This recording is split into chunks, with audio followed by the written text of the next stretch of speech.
This book is written by Jamie Kochen. I am not a physician and the information found in the book is based on my research. The content found in the book is for information purposes only. The book is free and you are able to provide it to others whom you feel might benefit from it. http://www.easymigraineapp.com. For my most recommended product for migraines visit http://www.jamiekochen.com/migraine-relief. 5 PRGE. Migraine criteria.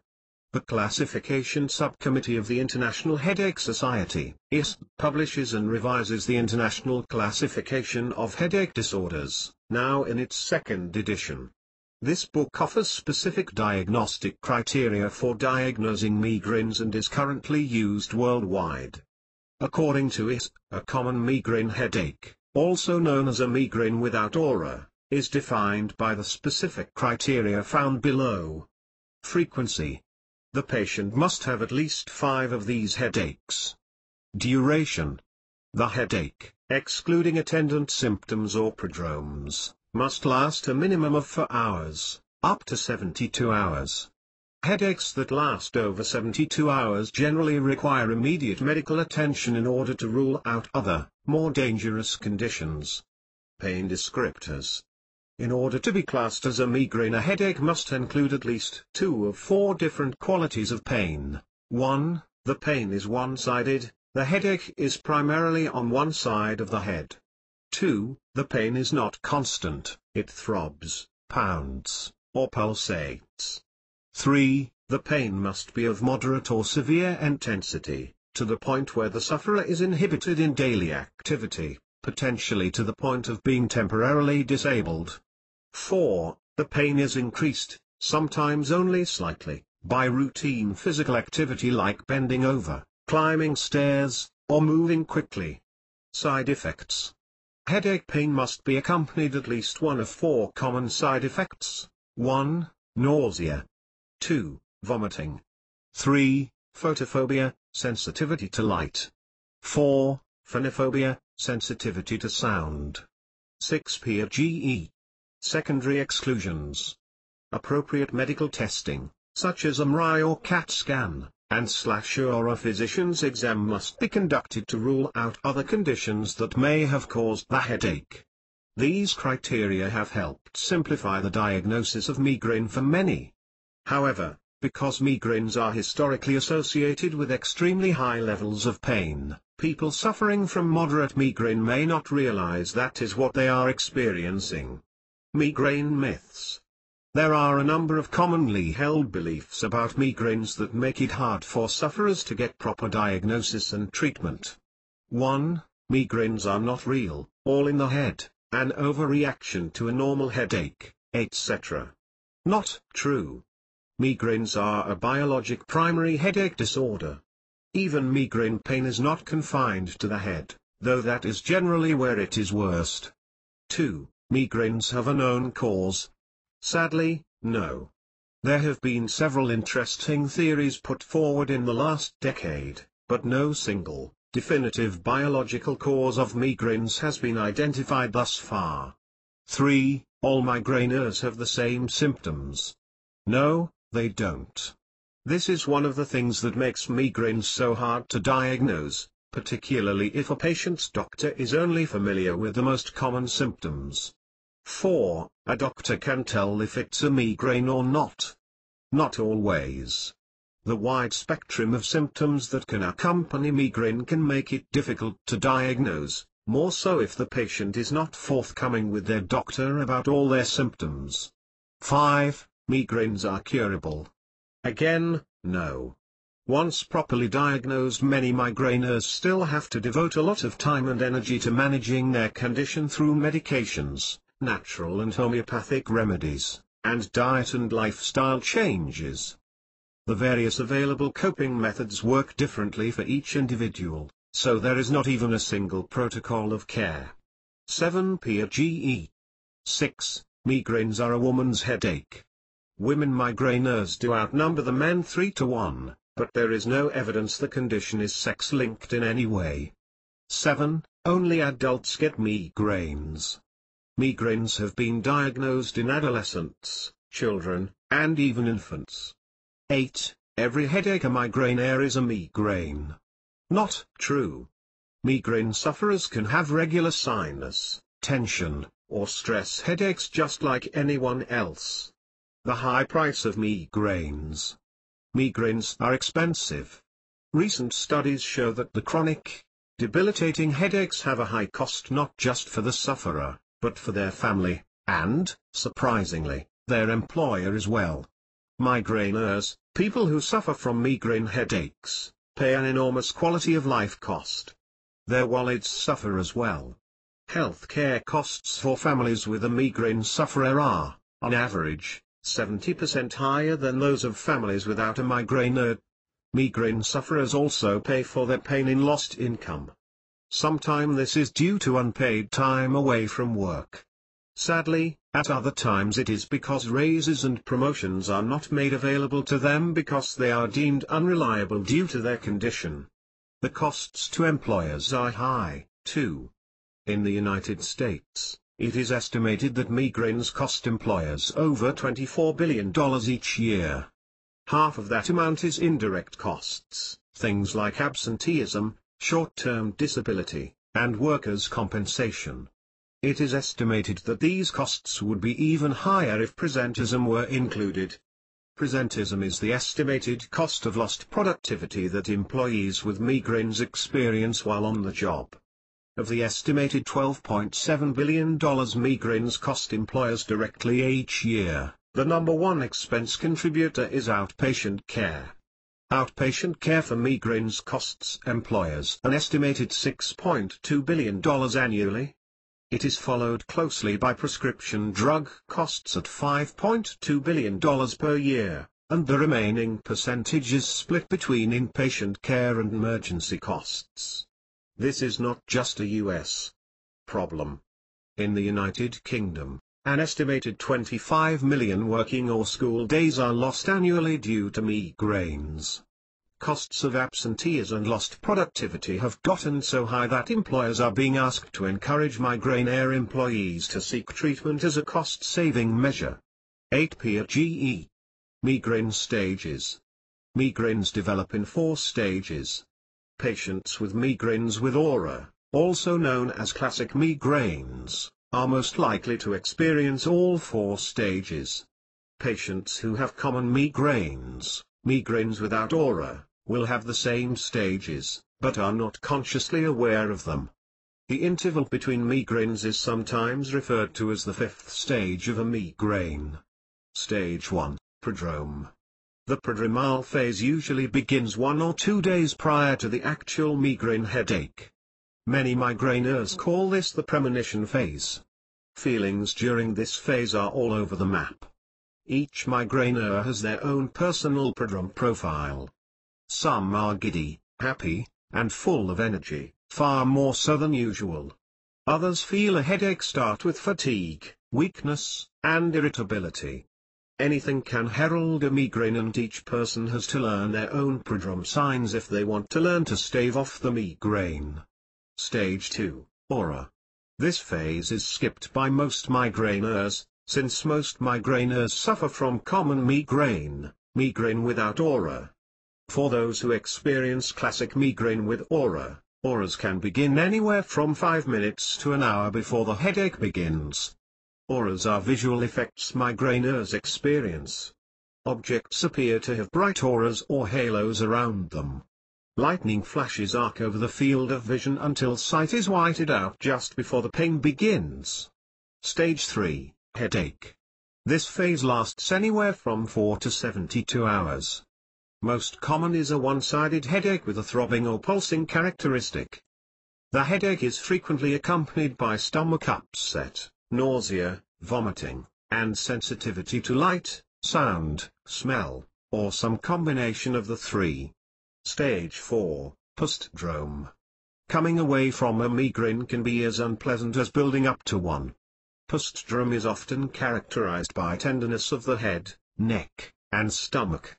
Weakness and fatigue are also common in this phase. Abdominal migraines.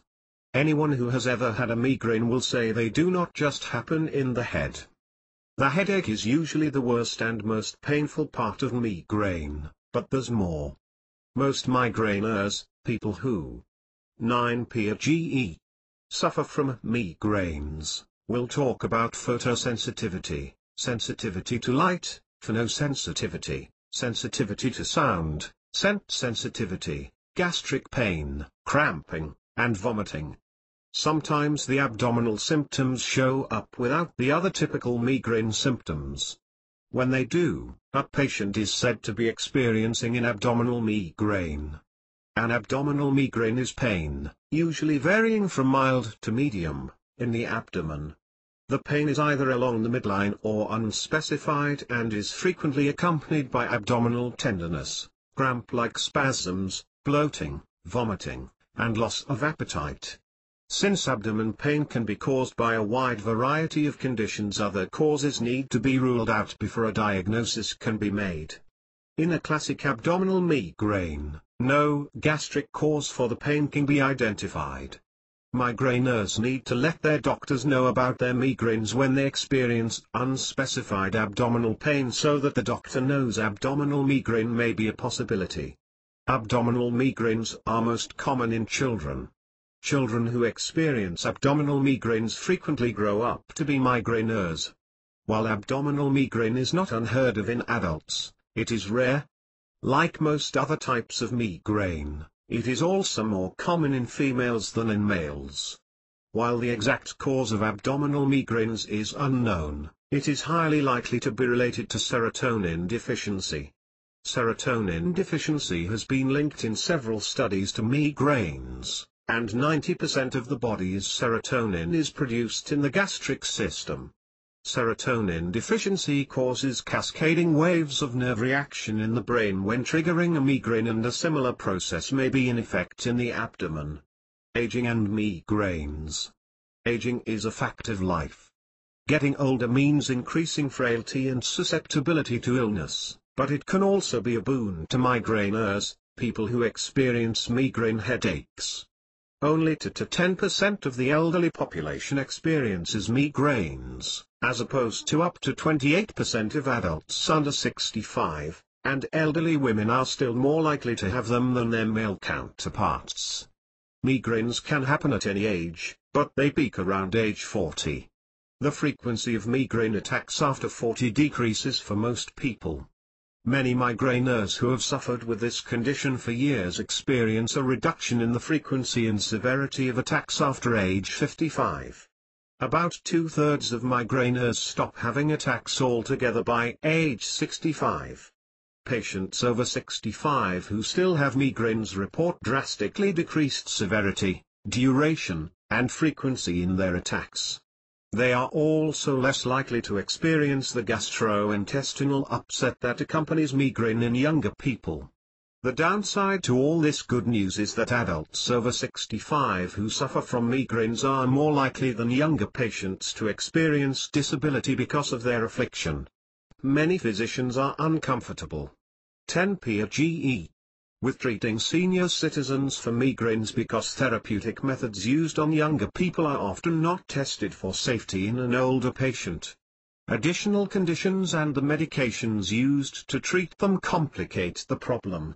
Seniors are more likely to be on one or more prescription drugs, and each new medication increases the risk of adverse drug reactions.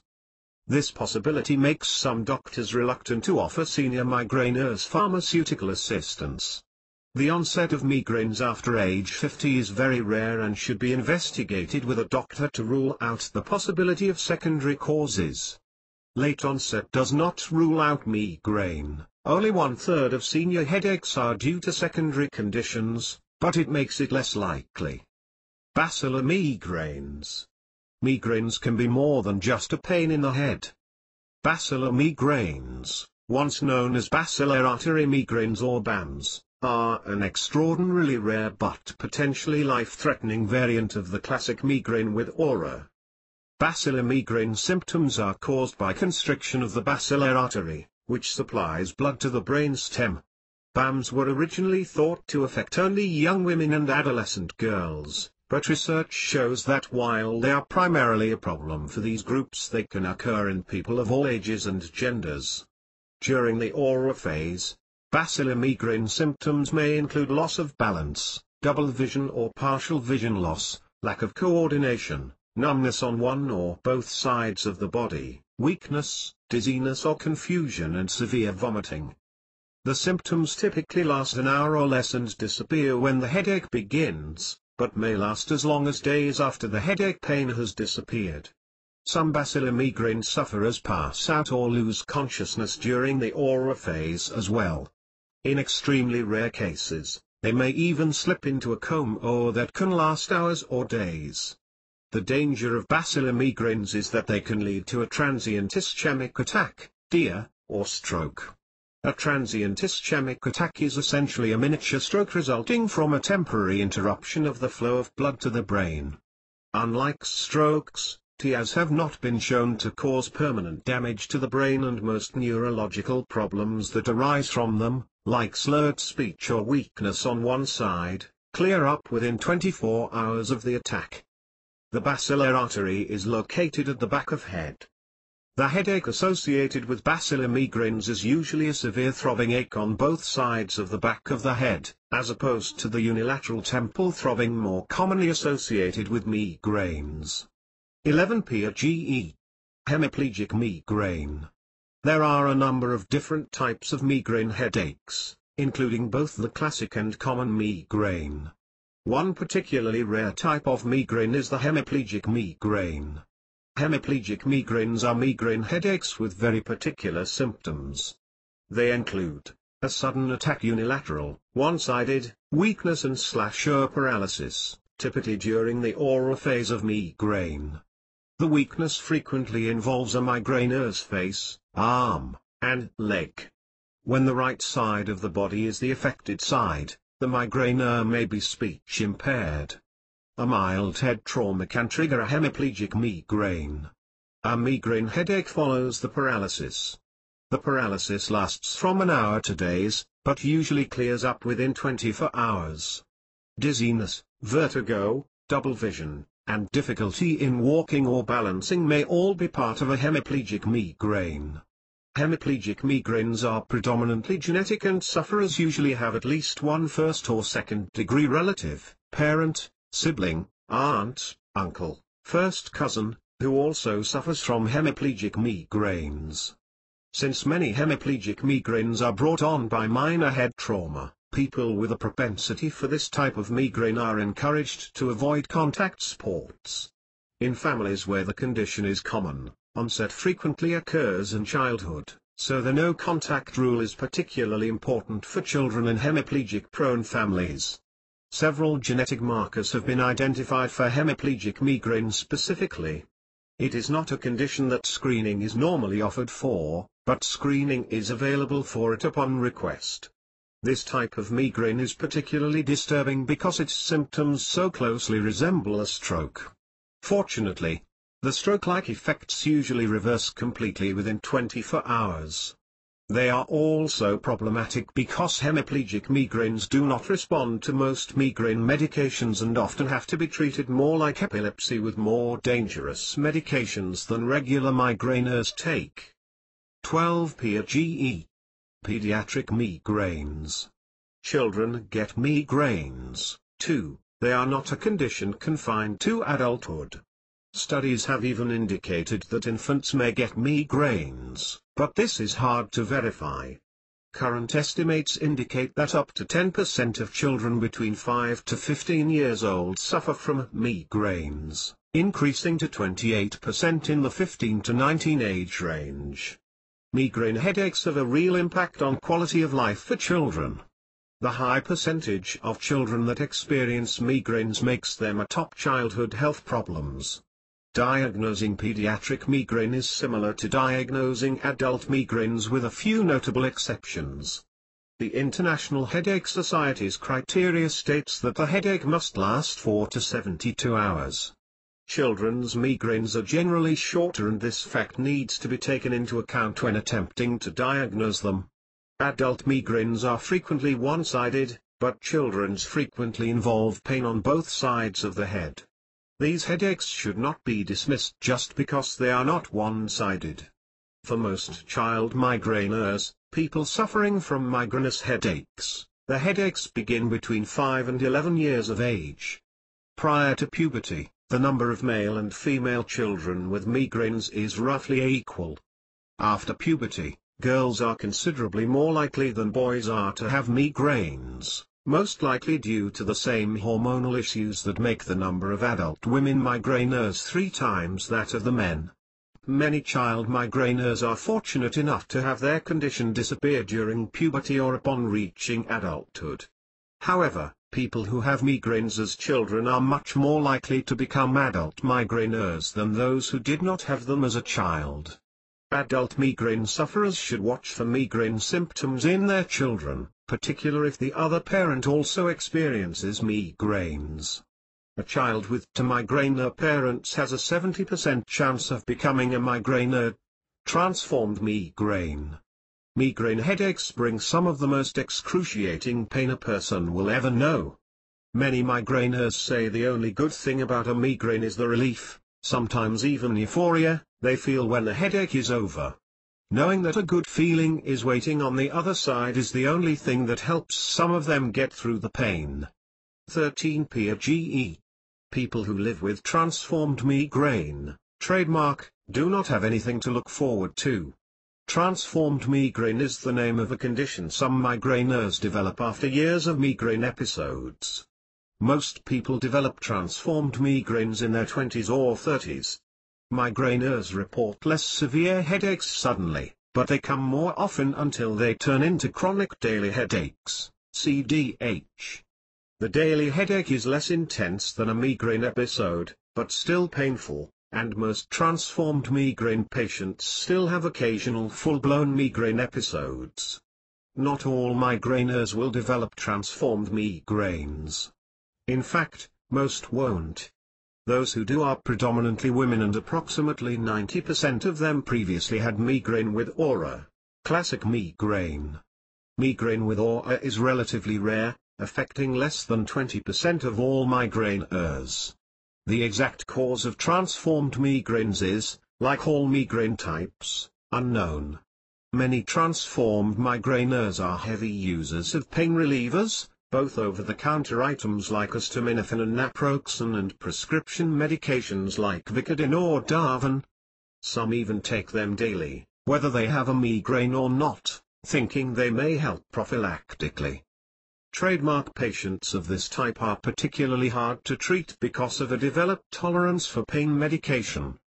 The first step in treating these patients is to wean them from their daily medications. Sometimes this step alone will stop the chronic lesser headaches. Once weaned, like non-medication dependent trademark patients, their migraines are manageable with a regular treatment regimen just like any other migraineur. Aromatherapy and migraines. Most physicians agree that aromatherapy makes an excellent complementary therapy for migraineurs. Aromatherapy has not been shown to eliminate migraine headaches, but when used to complement traditional therapy and medication, it can reduce the frequency and severity of attacks. Aromatherapy is a natural healing methodology that uses plant-derived essential oils to achieve a desired therapeutic effect. It is not known precisely how aromatherapy works, whether it is the scent or a chemical action of the essential oil itself that provides relief. Because of this unknown factor, some doctors worry about potential essential oil interactions with standard drugs used in treating migraines. When trying aromatherapy to relieve migraines, keep in mind a few safety precautions. Always talk to a doctor before trying anything new. Speak to an experienced aromatherapist, if possible. When combining aromatherapy with other medications, watch for adverse reactions and report them to a doctor immediately. 14 PAGE. Buy real plant-derived essential oils designed for aromatherapy. Good ones will be sold in dark containers and stored away from direct sunlight. Use a carrier oil or aromatherapy diffuser. Essential oils can be powerful irritants and should not be applied directly to the skin. Essential oils can be used in a number of ways. They can be used in an aromatherapy diffuser and inhaled 2 or 3 times daily. Oils can added to a large bowl of hot water and the aroma inhaled with eyes closed. While essential oils can also be added to carrier bath, face, or massage oils and applied to the body or bath, this should only be done after consulting with a knowledgeable aromatherapist to make sure the oils used are safe for this purpose. Some of the essential oils commonly recommended for migraine aromatherapy are lavender, peppermint, rosemary, eucalyptus, sandalwood, clary sage, ginger, ylang-ylang, basil, marjoram, and chamomile. Applying heat or cold for migraine relief. Many migraineurs, people who suffer from migraine headaches, relieve the pain of a migraine with the judicious application of heat or cold. This type of pain abatement is particularly popular with people trying to minimize or avoid prescription medication use, especially among pediatric patients and their families. Below are a few techniques that can help ease the pain of migraine. Not all techniques work for all patients. While some migraineurs find comfort in cold, at least as many are more uncomfortable in the presence of cold. The same is true of heat used for pain relief. For some it helps, for others it makes the pain worse. Apply a compress, hot or cold, to point on the head where pain is most severe. This is frequently on the temple where a large artery runs, or in front of the ear, another arterial locale. For patients who feel their migraine pain stabbing into the back of the eye, a damp cloth, warm or cool, laid over the eyes often provides relief. As a side benefit, covering the eyes in this manner also eases the discomfort of photosensitivity for many patients. Taking a hot or cold shower with the water directed at the head and neck is another method to try, as is taking a warm, neither hot nor cold, bath. The latter is further enhanced with the use of appropriate aromatherapy techniques. 15 PGE. Some patients find relief by alternating hot and cold cloths at the point where the migraine pain is most intense. Sometimes hot and cold used simultaneously can ease the pain. A migraineur may apply a cold compress on their forehead while at the same time soaking their feet in a container of warm water. Rarely are patients simultaneously sensitive to both hot and cold, but it should be watched for. Acupressure and migraines. Acupressure is a completely non-invasive treatment option that has a high success rate among migraineurs, people who suffer from migraine headaches. It has a proven track record as a successful pain abatement technique. Acupressure is also efficacious in reducing both the frequency and intensity of migraine attacks. In traditional Chinese medicine, there are over 800 vital energy points in the human body. These points lie along meridians that run throughout a person's body.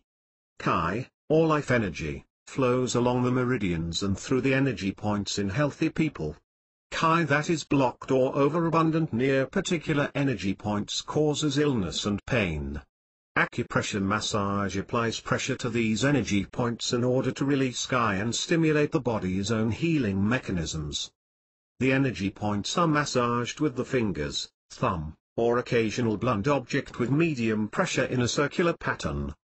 The simplest acupressure a migraineur can learn is an all-overhead massage.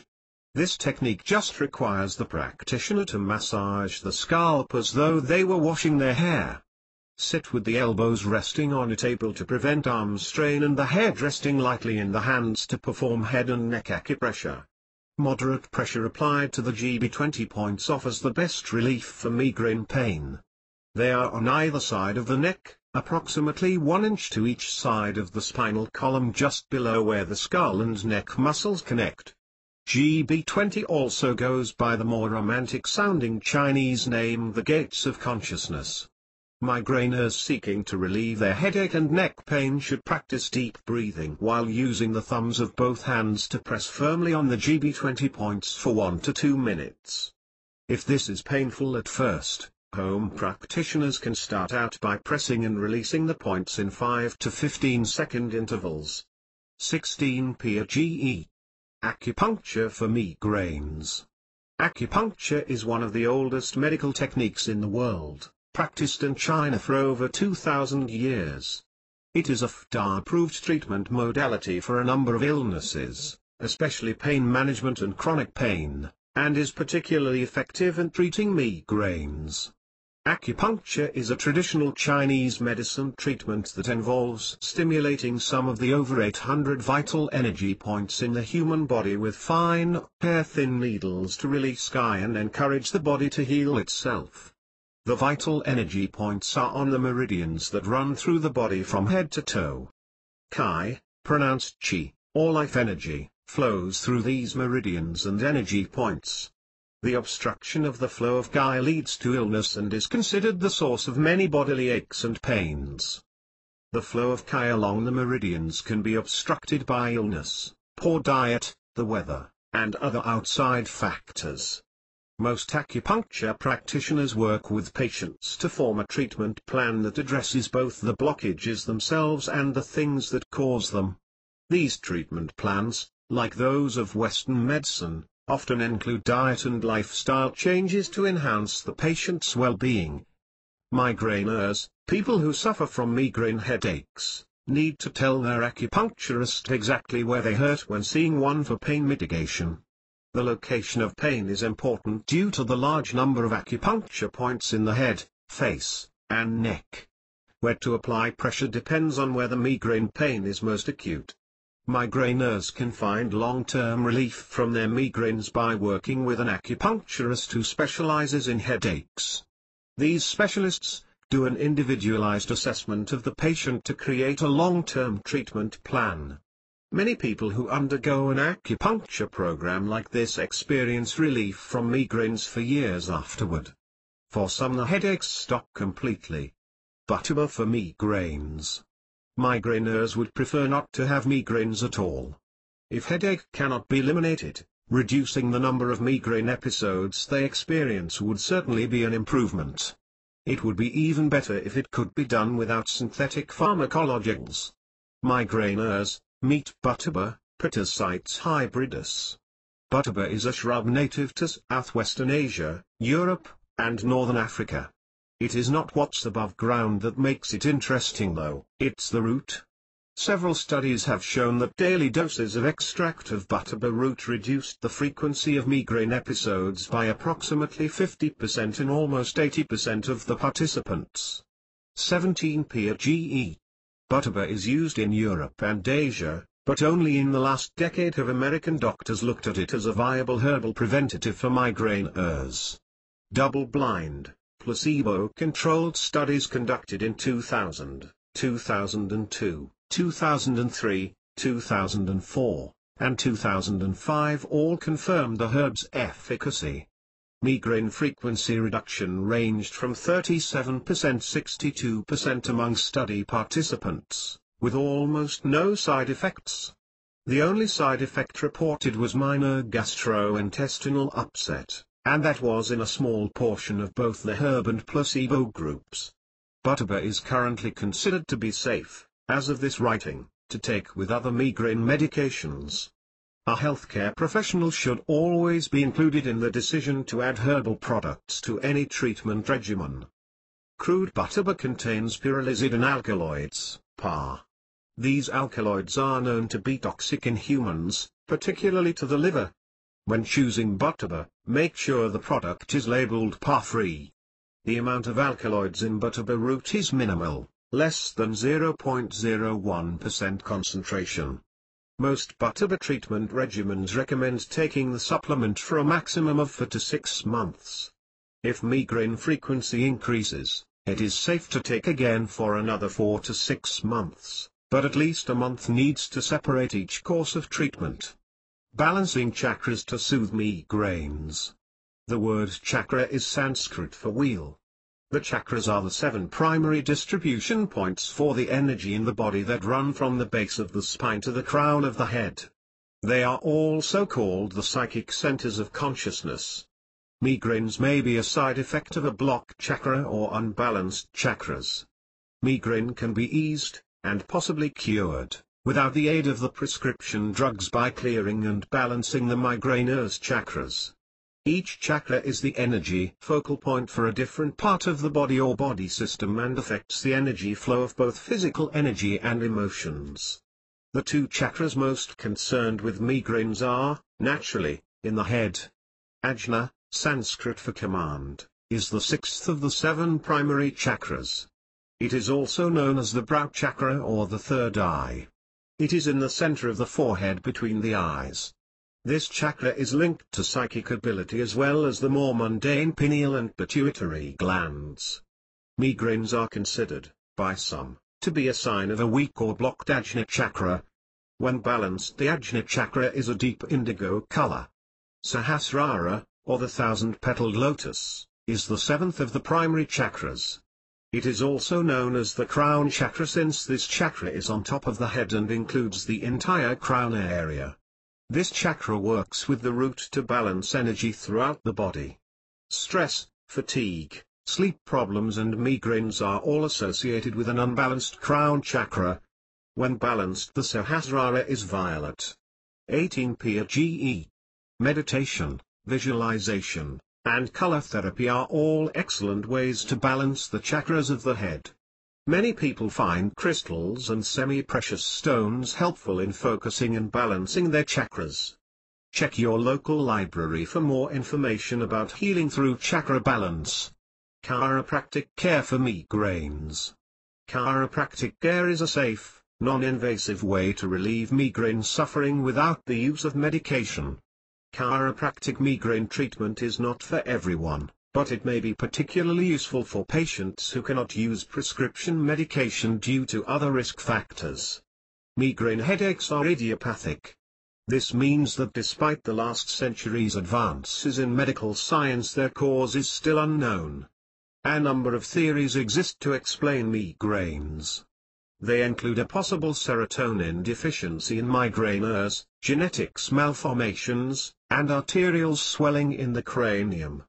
A common chiropractic theory is that subluxations in the muscles at the base of the skull and the neck cause, or contribute to, the formation of migraine headaches. Subluxations are tense areas in the muscles adjoining the small bones of the upper spinal column. On an X-ray, the bones appear to be in the correct place and medical doctors often miss the tension in the muscles. A chiropractor gently manipulates the spine to relax these subluxations. Chiropractors offer two varieties of care for migraine patients: straight chiropractic and mixed chiropractic. Straight chiropractic only involves manipulation of the spine and spinal subluxations. Mixed chiropractic care combines traditional manipulation with other complementary techniques. The focus in mixed chiropractic is to reduce overall neck strain and tension. Researchers at Northwestern College of Chiropractic in Minnesota recently compared chiropractic care with drug therapies for migraines and chronic tension headaches. The study was published in the Journal of Manipulative and Physiological Therapeutics. 218 headache patients were given either drug therapy or regular chiropractic care. Both groups reported a 40 to 50% reduction in headache pain at the end of the study. Follow-ups for weeks after discontinuing all care showed only the chiropractic group still enjoying the pain reduction the treatment initiated. Only 20 to 25% of the drug therapy patients were still benefiting from their treatment at this follow-up. 19 PGE. Cognitive behavioral therapy for migraines. Some migraineurs are fortunate enough to experience prodromal symptoms that let them know a migraine is coming. It isn't much, but it allows them to plan for the downtime they know they are about to enter into. A migraineur who has learned cognitive behavioral therapy can utilize the same prodromal symptoms to short-circuit their migraine headache. Cognitive behavioral therapy for migraineurs is aimed at recognizing and consciously manipulating the role that a patient's behaviors play in the development of their headaches. Together the patient and therapist will determine how the patient behaves when they feel a headache coming, or when the pain starts for those who do not experience prodromal symptoms. They then develop alternative behaviors to try in the same situation in hopes that changing the behavior will change the migraine. In cognitive behavioral therapy, the doctor or therapist works with the migraineur to identify the problem behavior to be modified. This is often done by having the patient maintain a headache diary. Establish a treatment goal. This is usually not the total elimination of the migraine, but a step along the way, such as learning to relax around potential migraine triggers. Create a new behavioral pattern to try to affect change. Monitor the patient's reaction to the new behavior and check for environmental factors that may be influencing the behavior. Common behavioral therapy techniques include desensitization, positive thinking, reframing, role-playing and self-talk. Cognitive behavioral therapy can be helpful by itself, but is especially helpful to patients who are also on preventive drug therapies. A 1989 study found that clinic-based and minimal therapist contact behavioral therapy had roughly equal success rates, both initially and upon follow-up 6 months later. Minimal contact therapy is therefore an effective, affordable treatment alternative for migraineurs. 20 PRGE. Exercise to ease migraines. The relationship between exercise and migraines is quixotic. Science says that exercise, by promoting the regular release of endorphins, the body's natural pain controllers, should help ease the frequency and severity of migraines. Many migraineurs claim that their attacks are triggered by physical exertion. Who is right? Like many other aspects of migraines, the answer is contradictory because both groups are correct. Strenuous exercise can cause migraines in people who are prone to them. Regular exercise can reduce the frequency and severity of migraine headaches as well as increasing overall health and wellness. Regular exercise reduces the risk of developing cardiovascular diseases like high cholesterol and high blood pressure. It also helps improve sleep patterns and relieves stress, all of which can subtly affect the likelihood of migraines. Migraineurs who gave up exercise as a headache trigger should try again. Common exercise migraine triggers are things like not eating properly before exercising and causing a dramatic drop in blood sugar to occur, not taking in enough fluid and becoming dehydrated while exercising, starting a new eating plan and a new exercise plan at the same time, attempting strenuous exercise without warming up properly. To pinpoint exertion-related migraine triggers, migraineurs should keep an exercise log. It should include specific information: time of day when exercising, last meal prior to workout, fluid intake, medication details, whether or not a headache occurred during or after the workout. The best type of exercise for migraineurs is regular, moderate aerobic exercise, at least 30 minutes 3 times a week. Recommended activities include power walking, jogging, 21 PRGE, cycling, swimming, dancing. Any new exercise plan needs at least 6 weeks to discover if it has a beneficial effect on migraines. Home for migraines and headaches. When a migraine strikes, many migraineurs head for home and settle in to wait out the excruciating headache. This may be the problem. While current genetic studies of rare migraines types show the condition to be about 60% inherited, the other 40% is environmental.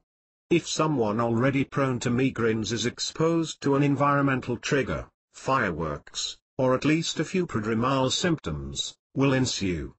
How can migraineurs make sure their homes aren't giving them headaches? Clear out known offenders, one at a time. Things to look out for.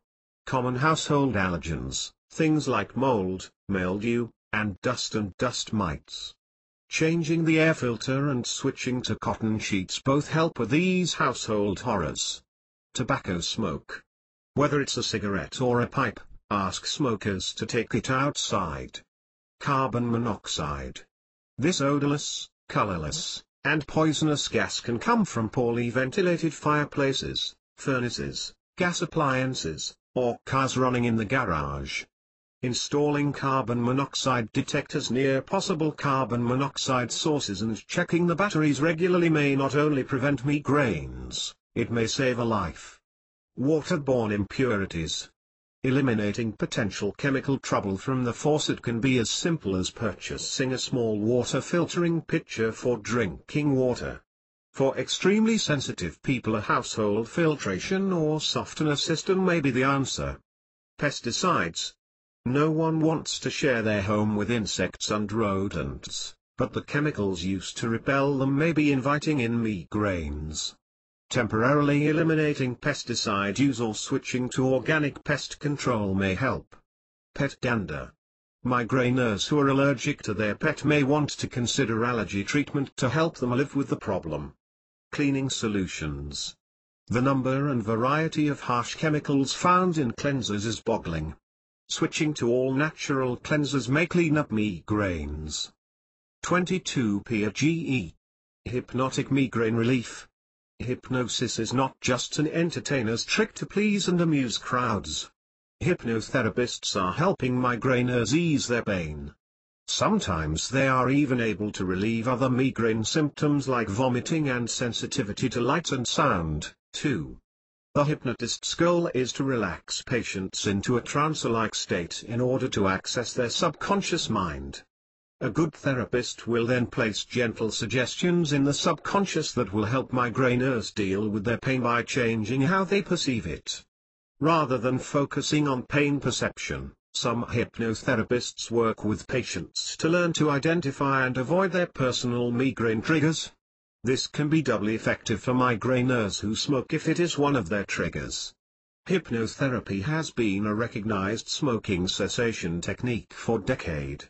Some patients enjoy this type of therapy so much, since it's usually very relaxing, that they decide, either on their own or with the aid of a therapist, to learn self-hypnosis. Oxford Hypnotherapy has a free downloadable book and audio course available on their website for people who would like to learn more about self-hypnosis. You can find it at http://www.hypnose.info/pages/for self-hypnosis.html. Hypnotherapy is an excellent option for patients who do not respond to traditional migraine therapies. It is a great alternative for those who are either sensitive to migraine medications or are unable to take them for medical reasons. Hypnotherapy is highly recommended for migraineur women trying to avoid medications during a pregnancy or while breastfeeding. Hypnosis is not magic. Patients are not under a spell or in the thrall of the person who puts them into the trance. Hypnotherapy is an interactive process between therapist and patient. Hypnotherapy should only be undertaken with a certified hypnotherapist. To find a good one, check with the American Association of Professional Hypnotherapists, online at www.haf.org, or the National Board for Certified Clinical Hypnotherapists, www.napor.com. Migraines and rebound headaches. A rebound headache, also known as a medication overuse headache, is one of the most unpleasant side effects of migraines for many sufferers. These headaches are often blindingly painful, and are sometimes migraines in their own right. 23 PGE. How do people get rebound headaches? Put simply, they try just a little too hard to find relief from their migraine pain. The migraineur is in pain and takes medication. They are still in pain later and take a little more. That does not help, so they try more medicine to relieve their suffering. A rebound headache is when a migraine, or other severe headache, spins off into another headache as a result of medication overuse. A rebound headache is basically the original headache, which is only temporarily masked by all the drugs.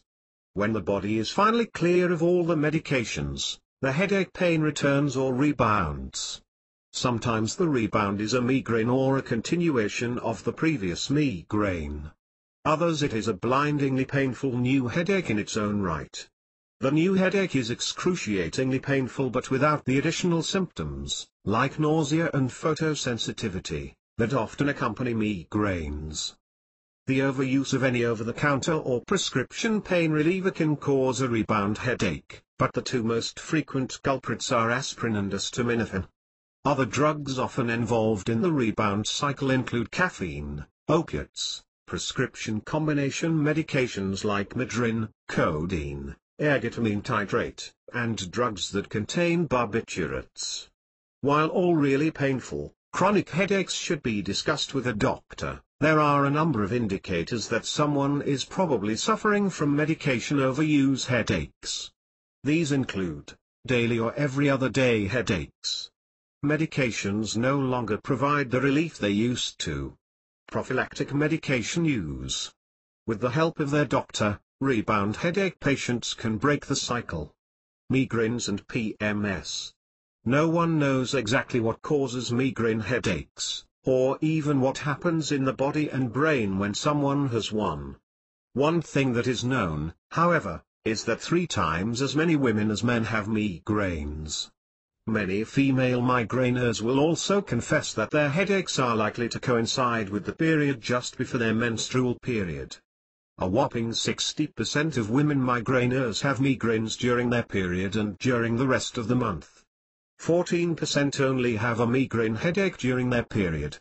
Look at the numbers. 74% of all women migraineurs associate their period with their headaches, and while medical science does not deny the connection, the reason for it is still unknown. 24 PGE. In addition, many women who become migraineurs later in life say that their premenstrual syndrome (PMS) symptoms became much more acute since the headaches began. A study published in the January 2006 issue of Headache confirmed the apocryphal evidence. Women participating reported that bloating, weight gain, breast tenderness, mood swings, back pain, and abdominal cramps all became more severe during a migraine. The women in the study were given a medication to induce a temporary artificial menopause by halting the action of the ovaries.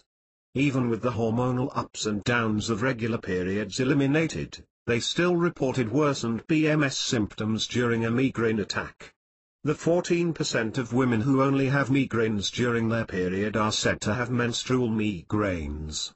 There is hope, though.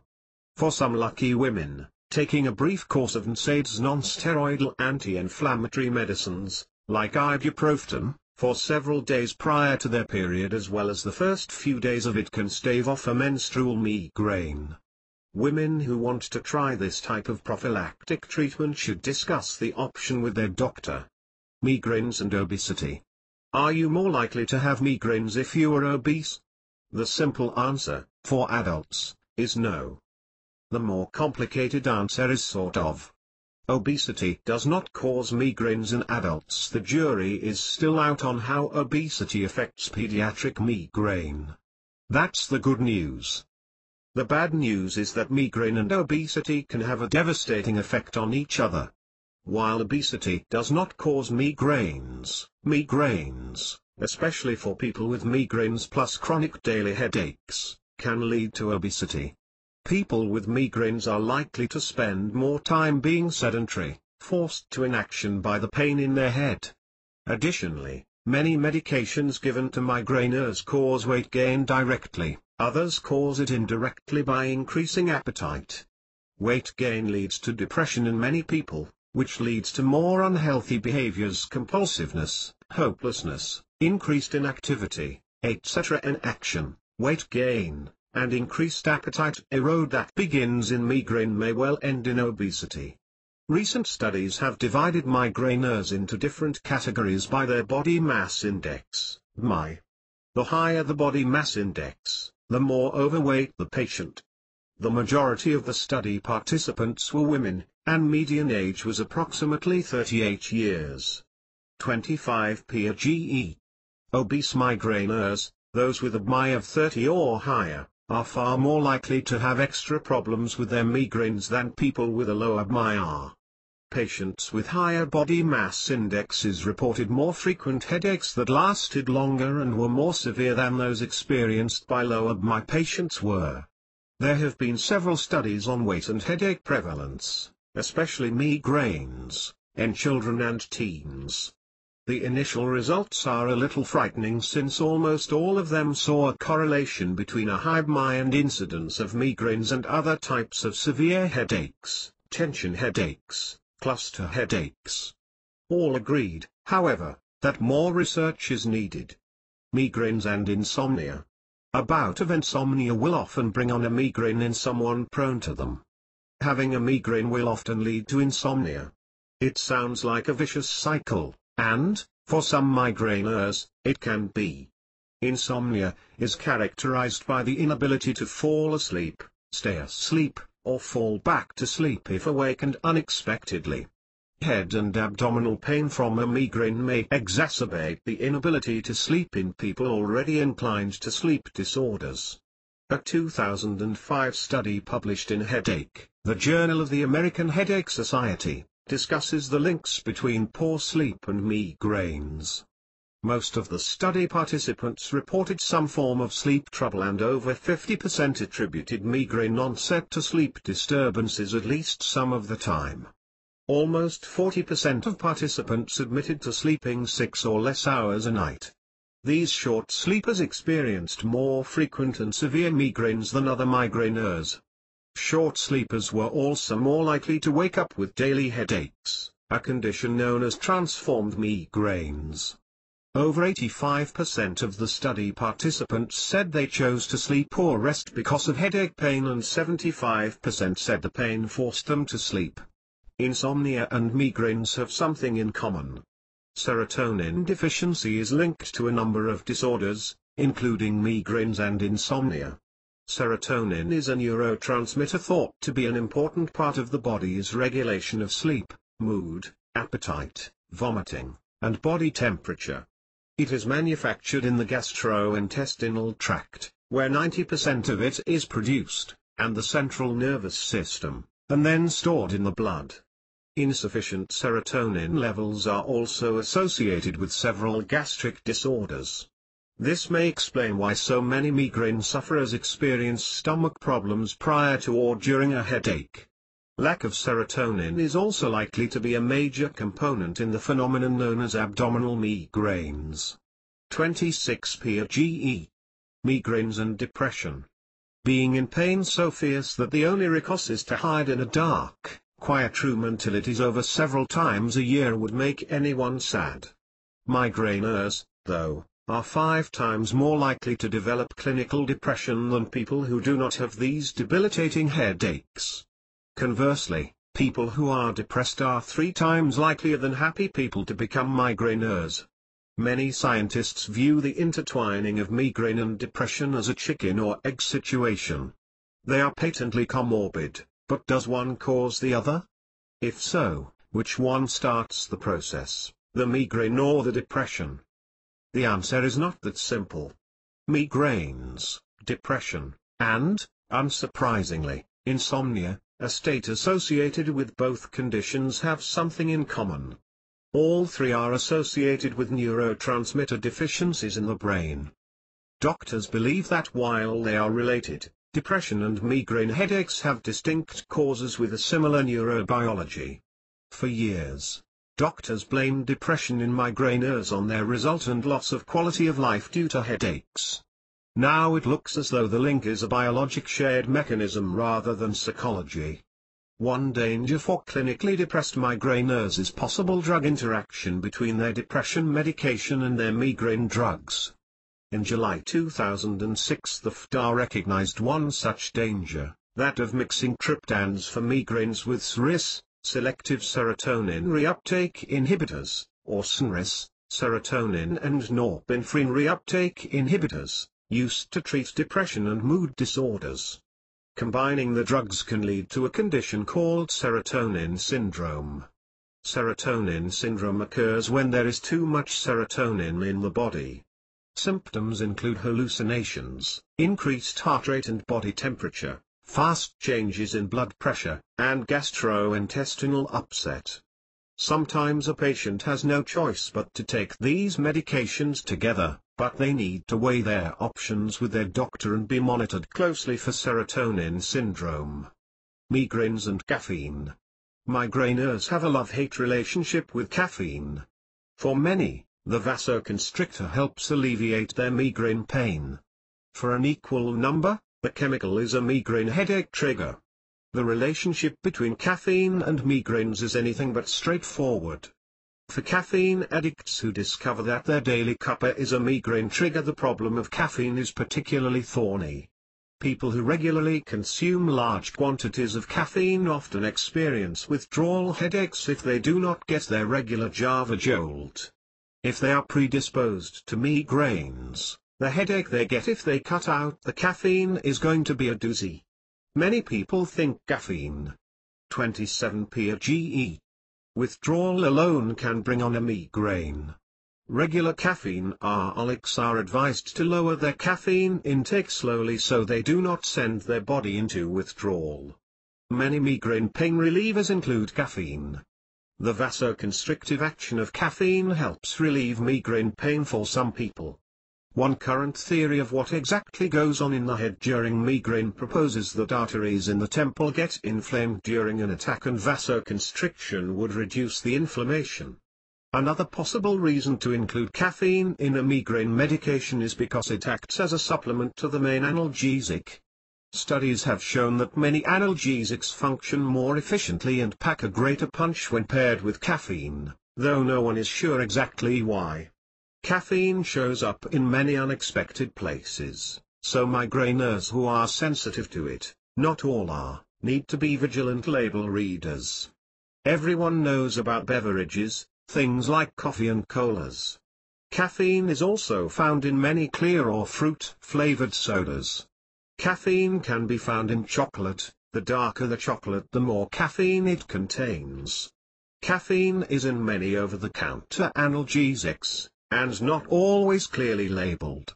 Migraineurs should be especially wary of caffeine in over-the-counter migraine formulas of regular medications. Neurostimulator implants and migraines. 1 out of every 8 people suffers from migraine headaches. There is currently no treatment available to eliminate the condition. Doctors merely help patients manage the symptoms. A new treatment is being tested that may offer more pain relief than any other method to date for migraine sufferers. In September 2006, reports began surfacing about a surgical procedure that may help migraineurs. Dr. Sandeep Amin, an anesthesiologist at Rush University Medical Center in Chicago, Illinois, is pioneering a radical new treatment. Dr. Amin is studying the potential of a treatment he calls occipital nerve stimulation. The treatment calls for the implantation of a small neurostimulator in the neck. This device sends electrical impulses to nerves under the skin at the base of the head at the back of the neck. The device being used, Dr. Amin's nationwide, double-blind study, is the Boston Scientific Precision Neurostimulator. The Precision Neurostimulator is the smallest rechargeable, implantable neurostimulator on the market, as of 2006, and is already FDA-approved for spinal stimulation for chronic pain treatment. If the study is successful, it offers new hope to migraineurs, particularly those who have found their pain resistant to currently available treatment modalities. 28 PGE. Dr. Amin's study is not the first. In 2004, Medtronic, Incorporated, a medical technology company, conducted a study of occipital nerve stimulation for migraines using one of their own devices. The study was initiated after a Dallas doctor successfully used the experimental treatment to relieve pain for a migraineur. A review of the company's website, www.medtronic.com, showed no information on the study, making it likely that, for whatever reason, the 2004 study was unsuccessful. Dr. Amin states that his treatment is not for everyone, and, if it is successful, recommends it only for patients who have been unable to achieve pain relief through medication or other, more common, treatment methods. Smoking and migraines. Is there a connection between smoking and migraines? The correct answer is maybe to probably. There is currently no study data specifically addressing this issue. Studies of smoking and chronic headaches in general, Not all chronic headaches are migraines, are available, but their application to migraines is limited. A study of smoking and patients with chronic cluster headaches yielded some telling results. Smoking patients who decreased their smoking by less than a half of a pack daily reduced their headache frequency by an amazing 50%. This study just asked patients to cut down on their smoking, not to eliminate it. Imagine the results that might have been achieved if the smokers quit entirely. In another study, 53% of migraine patients who eliminated smoking in conjunction with the elimination of personally identified food triggers experienced a complete cessation of migraines. By contrast, only 13% of non-smoking patients who eliminated their food triggers became migraine-free. Many migraineurs, people who suffer from migraine headaches, are sensitive to strong smells, like perfume, food odors, and, yes, tobacco smoke. Others are specifically sensitive only to the scent of tobacco smoke. Still others are allergic to cigarette, cigar, and pipe smoke. All of these people report having smoking or secondhand smoke trigger a migraine. Sometimes the smoke is the only trigger, sometimes it is part of a combination of triggers. Experts and sufferers agree there must be a link between smoking and migraines, somewhere, waiting to be uncovered. Many of the commonly known effects of smoking are particularly detrimental to those prone to headaches and head pain. These side effects include elevated blood pressure, inflammation or irritation of the sinus cavities and nasal passages, and higher risk of stroke.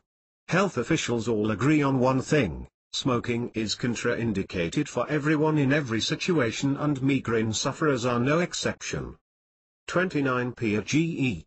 Genetic research into migraines. Migraine headaches are a huge health problem. In a 2004 report, the World Health Organization, WHO, called migraines and headache disorders a global public health calamity.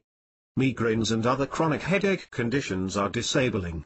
In the same report, the WHO ranked migraine as one of the top 20 conditions in the world to cause years of healthy life lost due to disability.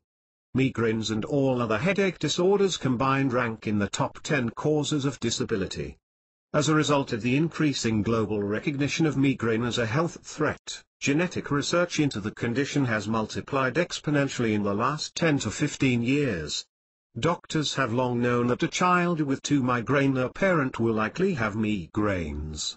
A 2000 Danish study using primarily twins indicated that migraine without aura, common migraine, is approximately 61% genetic. The other 39% was attributed to genetic factors, making migraines a partially genetic disease. Family history studies and the Danish study both suggest that migraines are a multi-genomic condition, meaning that several genes or combinations of genes are required for the condition to be inherited. In a study published in June 2003, Dutch doctors revealed that a particular subtype of migraine, familial hemiplegic migraine, follows a conventional Mendelian inheritance pattern, simple inheritance, in 75% of all cases. The same study indicated that common migraine is considerably more complex. Several potential genetic loci have been looked at. The Genomics Research Centre at Griffith University, Queensland, Australia, reports progress in locating genetic loci for migraines.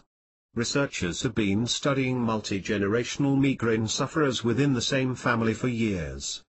According to their website, the researchers have identified 3 different genetic regions on the chromosomes 1, 19, and X that harbor genes which increase migraine susceptibility. This type of research may eventually lead to a genetic treatment for migraines. Common migraine food triggers? No one knows for sure what causes migraine headaches. The most likely to answer to date is that a series of small irritations or reactions pile up until, finally, a migraine headache is triggered. Migraine triggers are different for each individual, but many migraineurs claim that a particular food or combination of foods will push them over the edge into a headache. Keep in mind that most science disagrees with migraineurs when it comes to food triggers.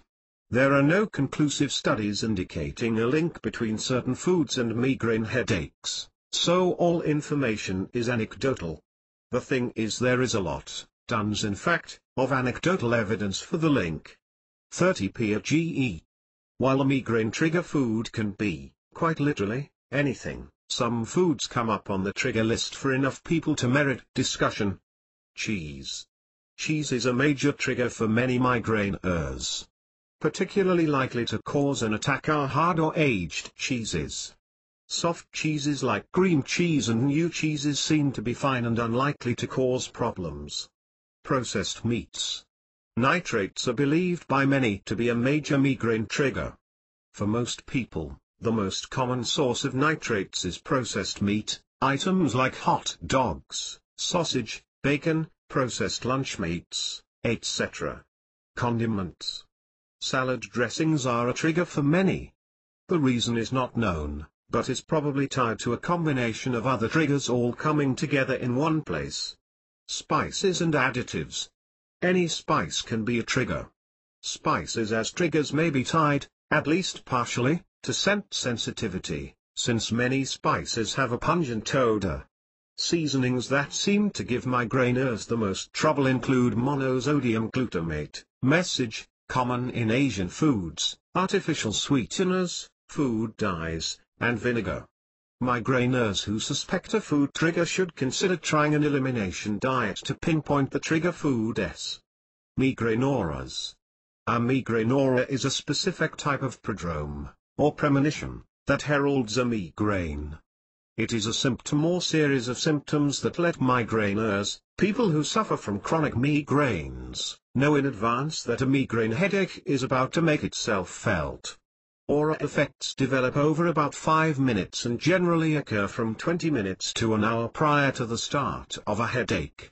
They are a symptom of what used to be called classic migraine. Recently, medical practitioners have moved to a more scientifically accurate term, migraine with aura. Only about 15 to 20% of migraineurs consistently experience any kind of aura before a headache begins. 31 PRGE. Aura effects. Most migraine auras are visual. These auras are called positive visual phenomena because, rather than their vision fading or going dark, people who experience them see things. Examples include auras or halos, a nimbus of light or haze surrounding objects, particularly light sources. Flashing or floating lights, colored or white, rarely dark, spots that appear to move. Lightning bolts, a jagged or zigzag line that sparkles and slashes or arcs over the field of vision, with the frequency or severity increasing over time until the person can no longer see. A whiteout, this effect usually stops with the onset of headache pain. Photophobia, an extreme sensitivity to light, this effect frequently lasts the duration of the headache. Most auras last less than an hour. Migraineurs who experience auras that last more than an hour are said to suffer from migraines with prolonged aura. In some cases a migraineur may experience aura effects without a headache developing, but it is still considered to be a symptom of chronic migraines. At various times the same person may experience all three variations, migraine with aura, migraine with prolonged aura, or typical aura without headache. Poison the pain, Botox for migraines. Botox can make you look better. Did you know it could also make you feel better? Moreover, we are not just talking about self-esteem here. Migraineurs looking to smooth out some wrinkles in their foreheads discovered a happy side effect of the cosmetic treatment: fewer migraines. Botox, botulinum toxin type A, is a neurotoxin most famous for its use in smoothing wrinkles. The FDA originally approved it in 1989 as a treatment for eye muscle disorders, and the cosmetic use came later. Botox is thought to work by weakening or paralyzing the muscles by stopping or slowing the release of the neurotransmitter acetylcholine, AC. AC transmit the signal from nerve to cause muscle contraction. When AC production is inhibited, muscles relax, including those that cause wrinkles. Acetylcholine is also a neuromodulator. This means it affects how other neurotransmitters function. ACK alternately excites and sedates nerve endings, and it is this ability to suppress excitability that may help migraine patients. One theory on migraine causes is based on the idea of a cascade of nerve excitement in the brain that agitates the arteries in the brain. This in turn stimulates nerve sensitivity, which further inflames the artery, in a vicious circle. Botulinum toxin is the same agent produced by spoiled food that causes botulism. When used medically, the toxin is injected straight into the muscles and not absorbed into the bloodstream. The dose of toxin required to cause botulism is significantly larger than used in medical applications. 32 PGE. Like most prophylactic migraine treatments, Botox injections may take several weeks to become effective. Depending on the study, Botox has proven effective at reducing migraines for 60 to 90% of study participants. Injections should be given at least 3 months apart and the effects should last 10 to 13 weeks. Botox is not currently FDA approved as a migraine treatment. Fewer migraines with few. Migraineurs, people who suffer from chronic or episodic migraine headaches, are looking for headache relief that doesn't come from a drug lab. All too often pharmaceutical migraine solutions have unpleasant side effects, including, ironically enough, headache. Some migraine sufferers have found help from few, Danastum parthenium, a common flower that grows all over Europe and North America. Few plants resemble daisies. They have flat yellow centers with slender white petals on lightly furred stems and small yellow-green leaves. Medical texts going as far back as ancient Rome list dried and crushed few leaves as a palliative for headaches. Few is best used in a preventive program. Several clinical trials, all in the past decade, have shown that few, taken 2 to 3 times a day, can reduce the frequency of migraine episodes by up to 50% for some people. Several study participants who experienced chronic daily headaches, CDH, plus migraine episodes reported that their daily headaches stopped completely after 4 weeks of few treatment.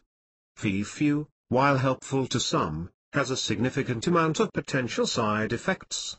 Few people experience them, but they can be serious.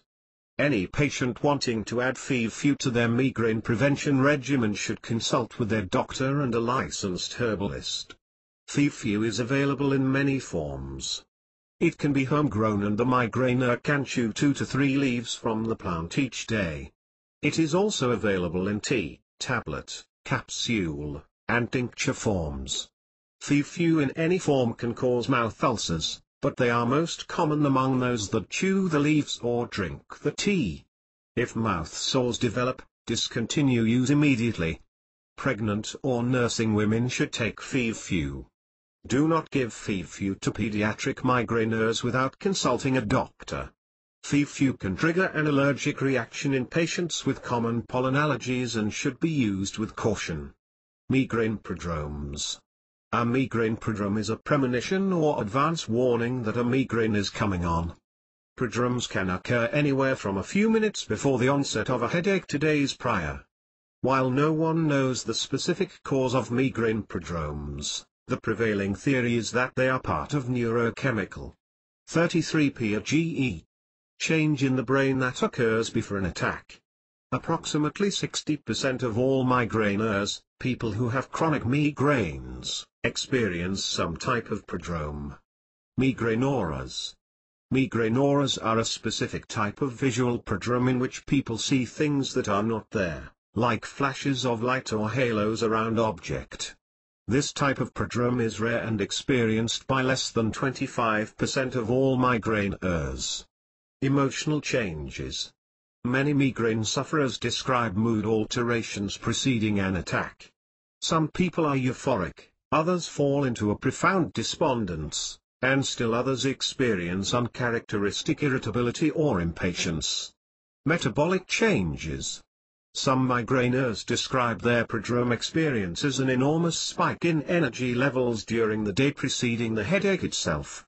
Others say that they know a migraine is coming because they get fatigued or listless or find themselves constantly yawning prior to onset. Appetite changes.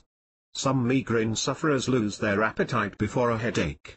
Some sufferers find themselves ravenous the day or night before an attack. Still others have noticed that specific cravings tend to precede their migraine. Sleep changes. Insomnia is a frequent prodrome symptom for many migraineurs, as is difficulty falling asleep. Others experience lassitude and difficulty waking prior to a migraine. Migraines are often difficult to diagnose and treat because no two migraine patients experience the same prodromes, if they experience one at all. Many migraineurs experience all of the prodrome symptoms at different times before a single headache, or different ones prior to different attacks. Thermal biofeedback and migraines. Thermal biofeedback is an effective technique used by many migraine patients to reduce the pain intensity and frequency of their headaches. This is especially true of pediatric migraineurs, particularly those who have entered puberty. 34 PGE. Pregnant migraine sufferers can doubly benefit from biofeedback. It enables them to avoid potentially dangerous medication during their pregnancy. Second, a 1996 study showed an 80% reduction in headache frequency and intensity among pregnant migraineurs.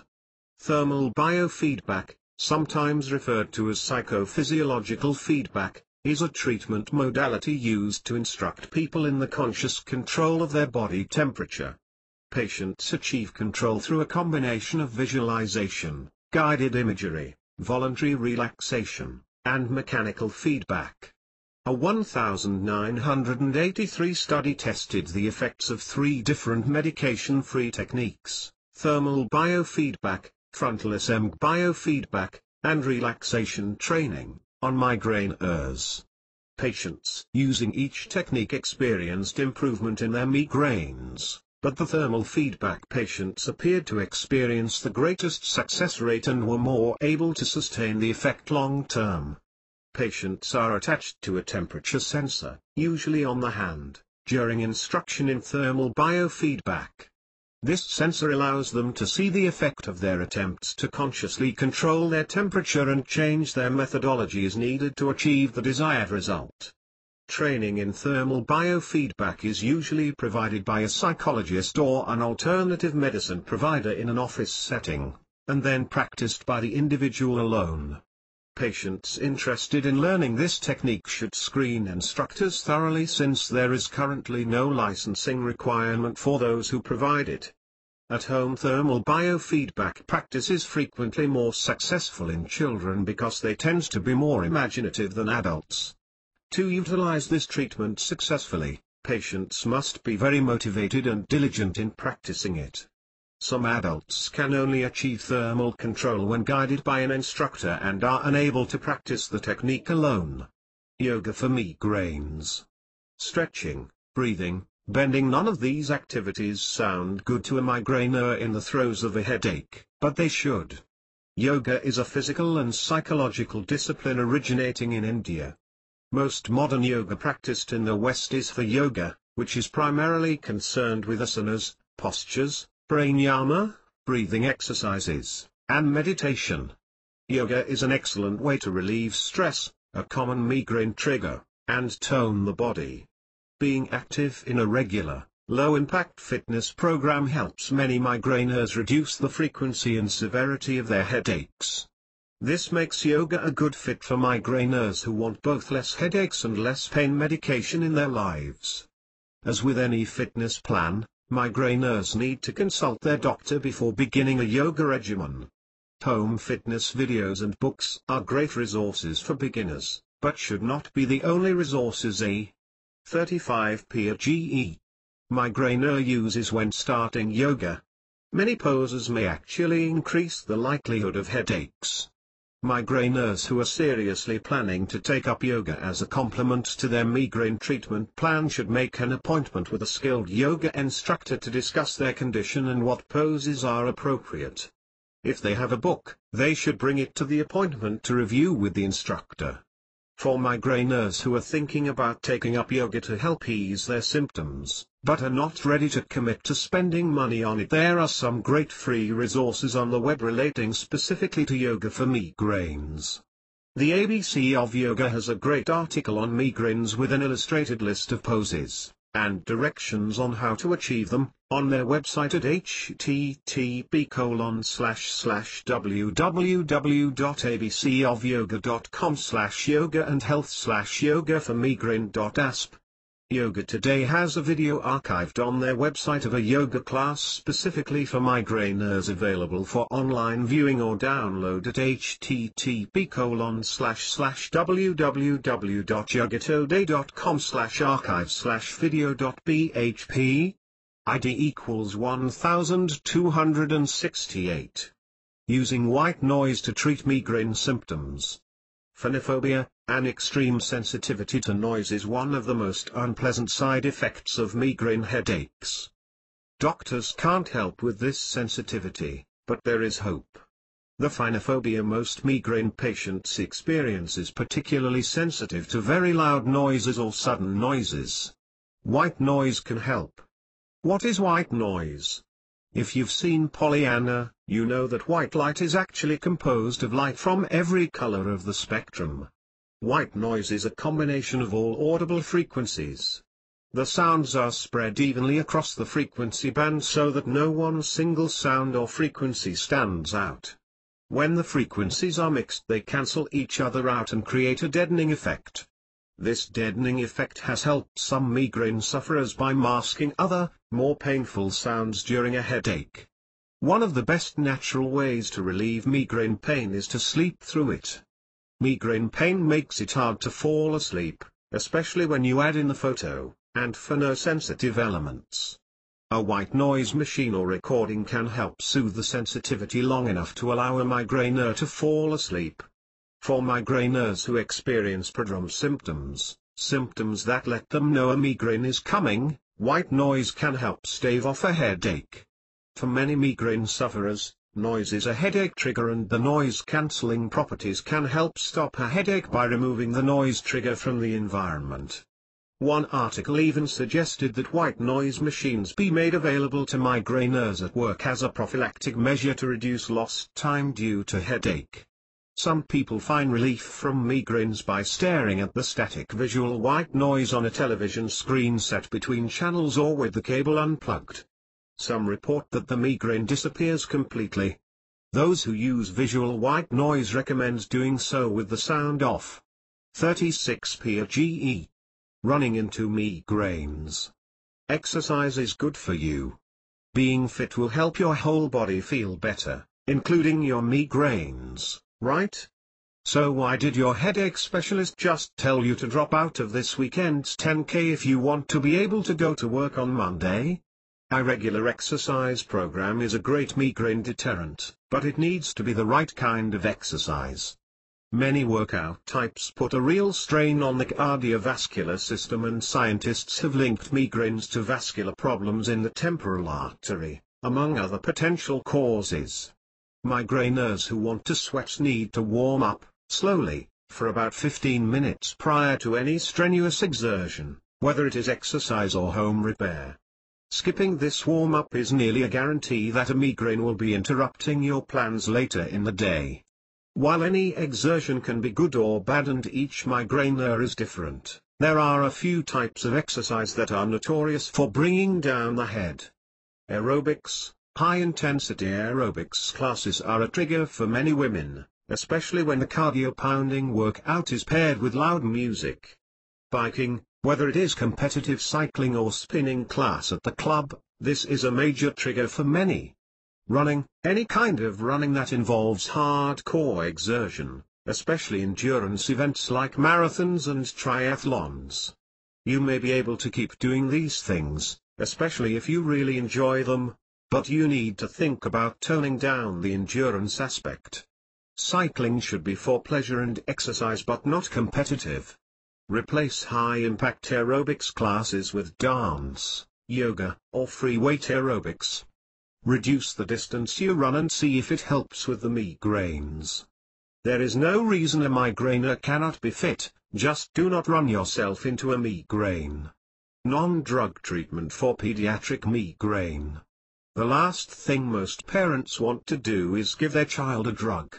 Yet, when the child is a migraineur, a person with chronic migraine headaches, as are a reported 10 to 28% of children under the age of 19, many feel they have no choice. This is simply not true. In fact, most pediatric neurology specialists will recommend alternative treatments before medication for safety reasons. A number of non-drug therapies are available for pediatric migraine sufferers. As with any complementary or alternative medicine, CAM, treatment, the patient's physician must be a part of the team making the decisions and overseeing care. 37 PRGE. One of the most common non-drug treatment options is temperature therapy. The application of a warm or cool compress eases pain for many. Apply the hot or cold pack to the area of greatest pain, taking care to insulate it so no damage to the child's skin occurs. Sleep frequently eases the suffering of adult migraineurs. The duration of children's migraines is usually shorter than that of an adult. A nap taken in a dark, quiet area can eliminate some migraines altogether.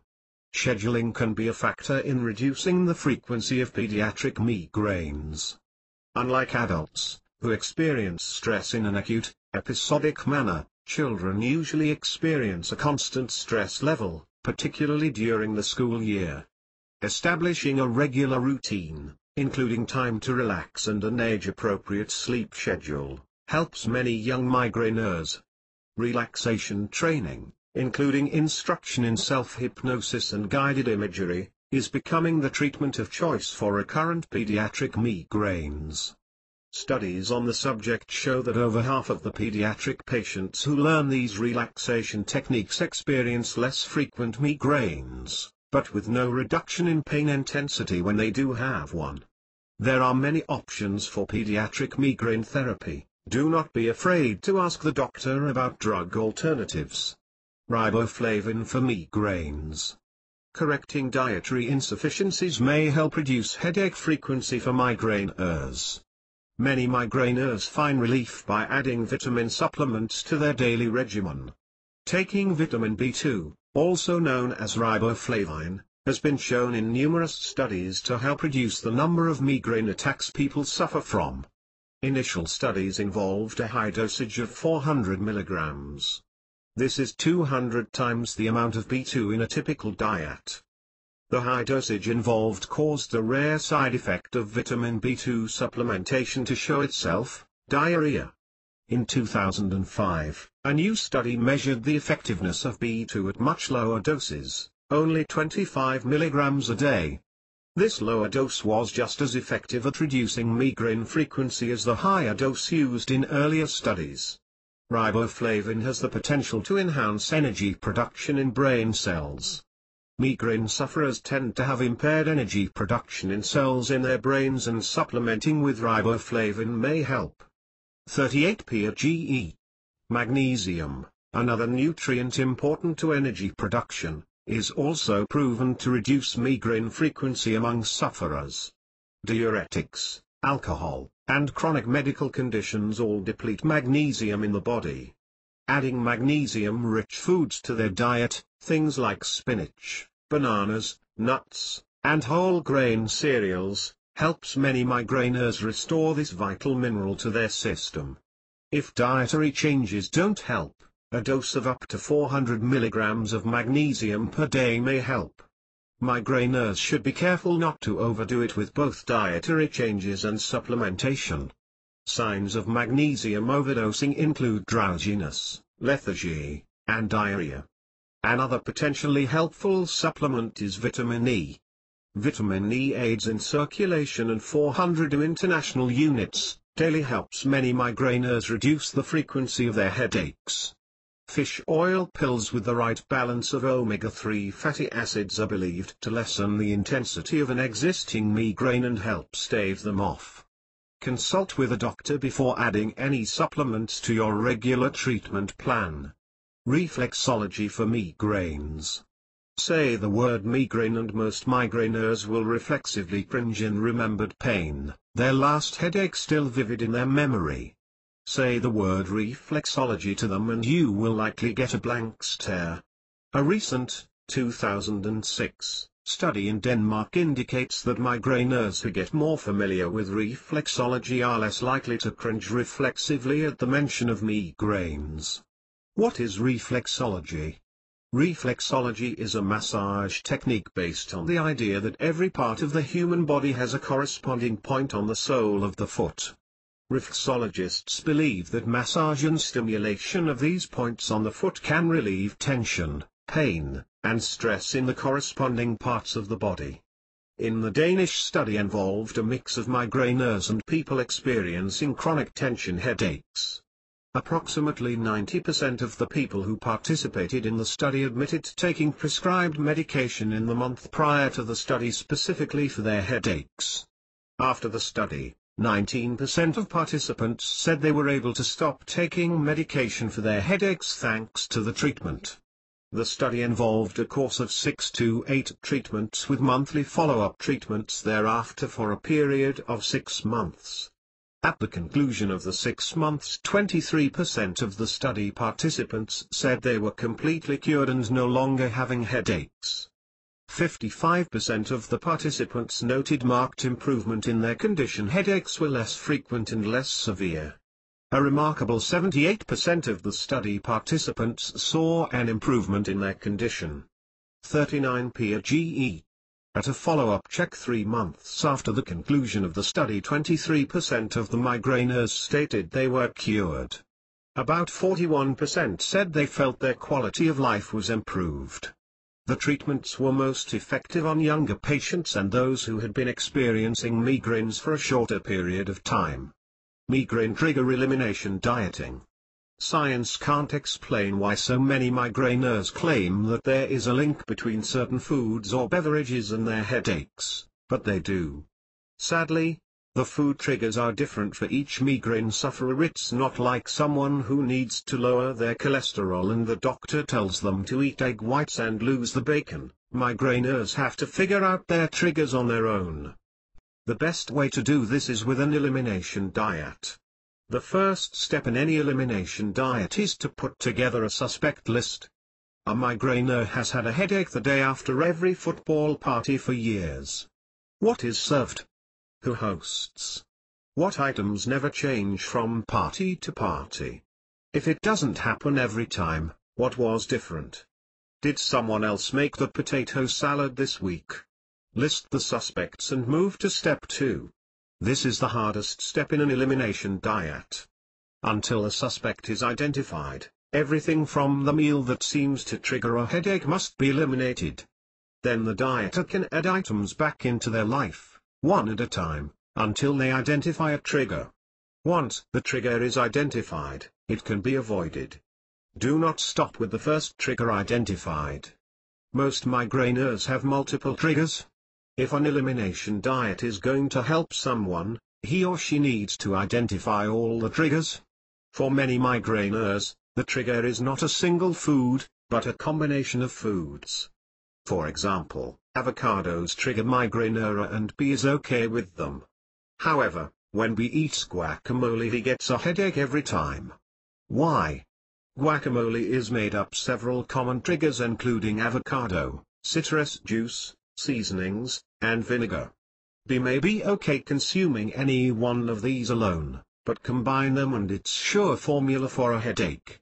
Lifestyle change for natural migraine prevention. Migraine sufferers are turning to non-pharmacological options to reduce the number of headaches they have. Prophylactic drugs aimed at migraine prevention can have many unpleasant side effects and do not work at all for some migraineurs, people who have chronic migraines. 40 PRGE. A migraineur's lifestyle impacts the severity and frequency of the attacks, and lifestyle changes, like those mentioned below, can prevent migraine recurrence. Sleep. Migraineurs need to learn how much sleep they need and make sure they do not get too little sleep or too much more than they need. Patients who do not get enough sleep during the work week who try to make up for it over the weekend may trigger a headache. Exercise. Physical exertion in moderation is good for everyone, including migraineurs. Establishing a regular exercise routine, at least 20 to 40 minutes of physical activity a minimum of 3 times a week, relieves stress that triggers headaches, and exercise-induced endorphins are a natural analgesic. Stress management. Migraineurs are susceptible to attacks during periods of high stress. If stress is unavoidable, they should build time for stress relief into their routine to prevent a headache. Good stress management techniques for migraineurs are massage, exercise, adequate sleep, and a healthy diet. Eating. Migraineurs should eat regular meals at roughly the same time daily and not skip a meal unless it is an emergency. A good, healthy breakfast goes a long way in preventing headaches. The most important thing is to be consistent with any lifestyle change. Migraineurs need regular behavior patterns, and they must be applied on weekends and holidays, not just during the week. Getting out of sync 2 days a week by sleeping in, skipping meals, or staying up late defeats the purpose of lifestyle changes and upsets the balance created by having a pattern the rest of the week. Prophylactic migraine medications. Doctors sometimes prescribe a daily medication to reduce the duration and frequency of migraine attacks. These medications are called prophylactic or preventive therapy. There are several classes of drugs approved for use as prophylactic migraine treatments. Beta blockers. No one knows how beta blockers prevent migraines, but they seem to. Beta blockers commonly used in migraine therapy include propranolol, Inderal, Nadolol, Corgid, Metoprolol, Lopressor, Toprol XL, Atenolol, Tenormin, and Timolol, Blocadron. 41-PGE. Tricyclic antidepressants. Tricyclic antidepressants, TCAs, prevent migraine headaches by altering 2 of the neurotransmitters, norepinephrine and serotonin, that the nerves in the brain use to communicate. Since migraines and depression are considered comorbid conditions, they are a particularly good fit for many migraineurs. TCAs that have been used in migraine therapy include amitriptyline, Ilavil, imipramine, tofranil, Doxepin, Synquin, and imipramine, tofranil. Side effects of TCAs include increased heart rate, blurred vision, difficulty urinating, dry mouth, constipation, and weight change. Anticonvulsants. Anti-medications, also called anticonvulsants, have been used to prevent migraine headaches. Like many prophylactic migraine treatments, it is not known how they work to prevent migraines, simply that they do. The anticonvulsants gabapentin, valproic acid, topiramate, and phenobarbital have all been used in migraine therapy. Calcium channel blockers. Calcium channel blockers, CCBS, in addition to blocking calcium from entering the muscle cells of the heart, appear to block a serotonin uptake. It is the latter that has caused their occasional use in preventing migraines. The CCBS used in preventing migraines are verapamil, Calon, Virilan, Isoptin, Diltiazem, Cardizem, Dilica, Tiazac, and Nimodipine. Antiserotonin agents. The antiserotonin agents methisergide and methylinovine can be used in migraine prophylaxis, but their potential side effects are so severe, including retroperitoneal fibrosis, scarring of tissue around the ureters that carry urine from the kidneys to the bladder, and scarring around the lungs, that they are rarely used in this capacity. Migraine abortive medications. Doctors prescribe 2 types of migraine medications. One type is designed to help stop a migraine that has already begun. This is called abortive therapy, and these drugs work best when taken as soon as the headache begins. The other type is a daily medication designed to reduce the frequency of migraine attacks. This type of medication is called prophylactic or preventive therapy. There are 2 common classes of migraine abortive prescriptions, triptans and ergos. Triptans, sumatriptan, zolmitriptan, naratriptan, et al. work by attaching to serotonin receptors on the blood vessels and nerves in the brain. By blocking these receptors, inflammation is reduced and the 42-PGE vessels are able to constrict. This effectively ends the migraine for many. Triptans are available as injections, tablets, and nasal sprays. When used early enough, triptans can abort up to 80% of migraine headaches within 2 hours of taking the medication. Common triptan side effects are facial flushing, tightness in the chest and your throat, and skin tingling. Less common, though still not considered serious, are dizziness, drowsiness, and fatigue. The biggest danger of triptans is heart attack or stroke in people with previously undiagnosed heart disease or risk factors like obesity and high blood pressure. Ergos, ergotamine or dihydroergotamine preparations, like triptans, abort migraines by constricting of blood vessels. Ergos are not as targeted as triptans, however, and cause constriction of vessels throughout the body, not just in the brain. They are not considered to be as safe as triptans and are generally only recommended for patients who are unable to find relief with safer alternatives. Ergos cause prolonged contraction of the uterus and can cause a pregnant woman to miscarry. Ergos are also much more likely than triptans to cause nausea and vomiting. Ergot brand names include Cafaga, Migraine, Migranal, and Dergama. Finding a migraine doctor.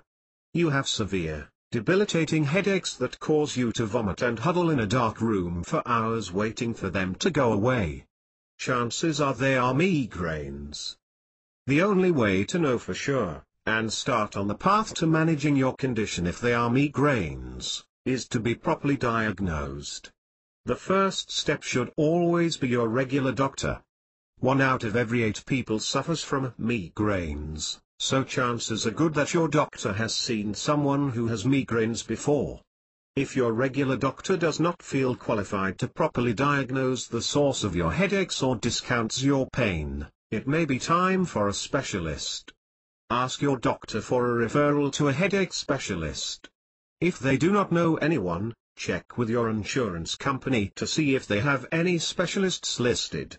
If that doesn't work, or even if it does, contact your local medical board. You can also try one of the major headache organizations for professionals, not patients, and ask for the name of 3 or 4 specialists in your area. Check with friends and family. The odds are good you know someone with migraines and they may just have a doctor they love. Another good place to ask for a referral is at a local teaching hospital or university. When you have a few names, call and find out more about the doctor. Some good screening questions to ask the doctor are: 43-PGE. How long have you been specializing in headache treatment and how often do you treat headache patients? Are you certified in your specialty, for doctors in the US and Canada? Do you belong to any headache-oriented professional organizations? Do you participate in any kind of continuing education program to stay apprised of the latest research on headache diagnosis and treatment? Toradol, when migraine pain won't stop.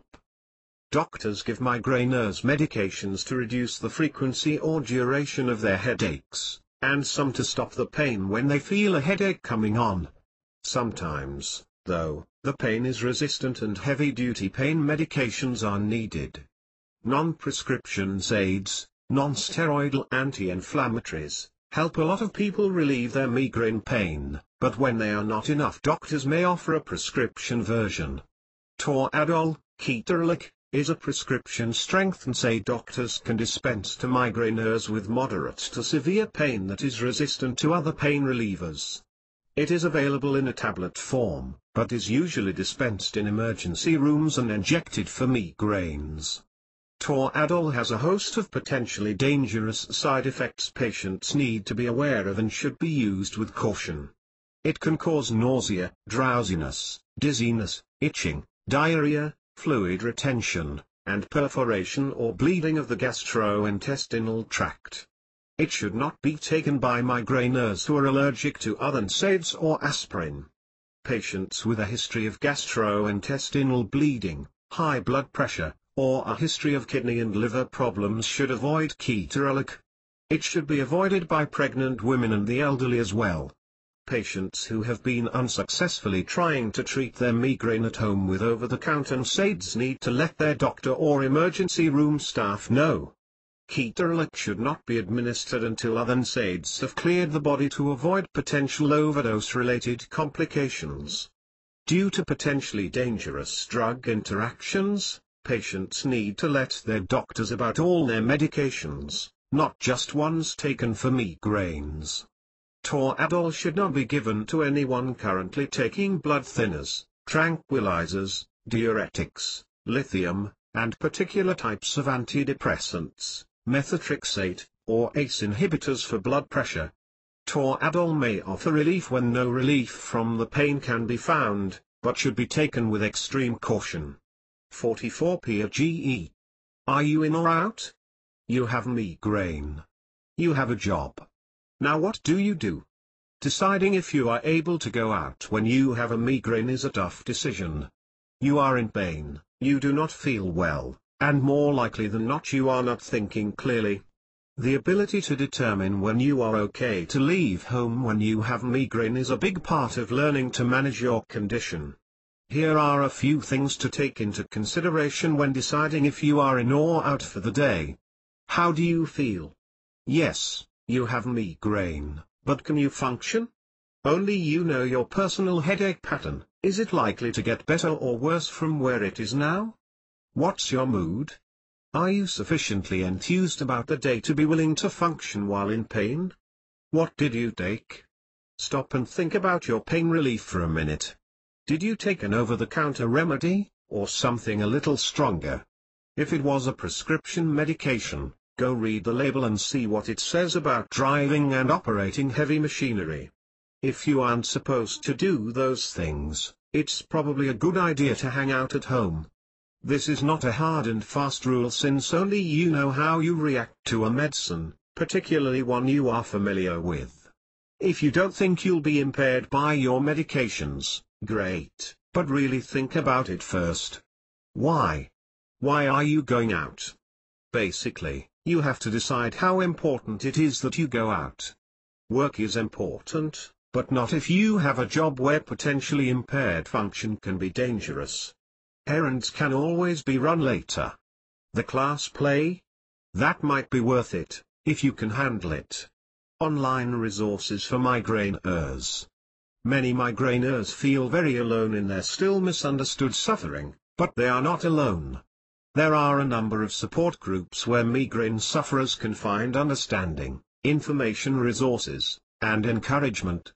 The American Council for Headache Education, ACE. 45 PRGE. You can find ACE online at www.acenet.org. Their mission is to educate patients and healthcare providers about headaches, including migraines. Their website is a wealth of information about migraine diagnosis and research as well as an Ask the Expert section staffed by physician volunteers, all of whom are headache specialists. The World Headache Alliance, WHA? The WHA's home on the web is at www.wha.org. There was a truly international organization, bringing together the efforts of 38 headache organizations in 26 different countries. This is one of the best sites on the web for current research information and innovative news about migraines and other headache conditions. Migraine Awareness Group, a national understanding for migraineurs, Magnum. Find Magnum on the internet at www.migraines.org.